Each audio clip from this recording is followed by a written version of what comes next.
সংগ্রামী আহ্বায়ক নাজমুল হাসান অবি ভাই, তাকে আমাদের পক্ষ থেকে ওলামাদল কেন্দ্রীয় কমিটির পক্ষ থেকে বিপ্লবী আহ্বায়ক জননেতা নাজমুল হাসান অবি এ পর্যায়ে ফুলের মালা দিয়ে সবাইকে ফুলের মালা গলায় পরিয়ে দেওয়ার জন্য ঢাকা জেলা বিএনপির সাবেক যুগ্ম সাধারণ সম্পাদক ছাত্র দলের সোনালী অতীত নাজমুল হাসান অবি ভাইকে এবার তার গলা আগমন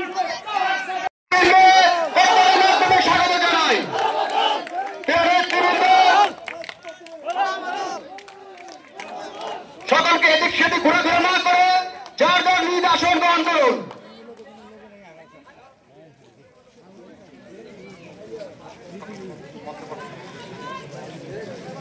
আপনারা যারা মিছিল নিয়ে আসেন যার যার আসন গ্রহণ করুন। আইনুল ইসলাম ভাই সবাইকে আসন গ্রহণ করতে বলেন।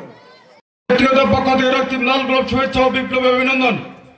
প্রিয় নেতৃবৃন্দ, আজকের এই দীর্ঘদিন পরে বাংলাদেশ জাতীয়তাবাদী দলের মানুষ দীর্ঘ 15.5 বছর আওয়ামী লীগ দুঃশাসনে নির্যাতিত জুলুম নির্যাতনের পরে আজকে আমরা এই স্বাধীন বাংলাদেশের প্রত্যেকটি মানুষ যেন 1971 সালের স্বাদ গ্রহণ করতে পারছি।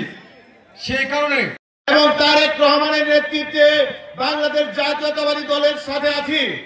এই দল একটি মধ্যপন্থা দল।